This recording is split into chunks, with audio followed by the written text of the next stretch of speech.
இப்ப பாருங்க, நம்ம வந்து இந்த அக்குள் பகுதியில இருந்து இந்த அக்குள் பகுதி வரைக்கும் அளவு எடுத்துக்கலாம்.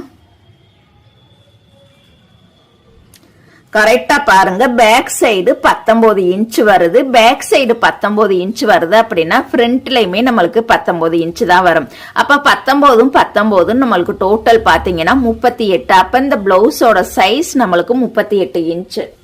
அடுத்ததா பாத்தீங்கன்னா நம்ம பிளவுஸோட முழு உயரம் எவ்வளவுன்னு கண்டுபிடிக்கலாம்.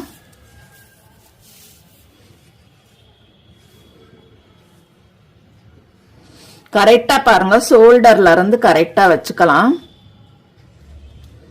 கரெக்டா பாருங்க, இந்த பிளவுஸோட முழு உயரம் 15.5 இன்ச் வருது. இப்ப பாருங்க, ஷோல்டரோட ரெடி அளவு நம்மளுக்கு 2 இன்ச் வருது. அப்ப கட்டிங் அளவு நம்ம வேற அளவு எடுக்கணும். அப்ப ஃபார்முலாவை யூஸ் பண்ணி தான் அந்த கட்டிங் அளவு எவ்வளவு இருக்குன்னு நம்ம பார்க்க போறோம்.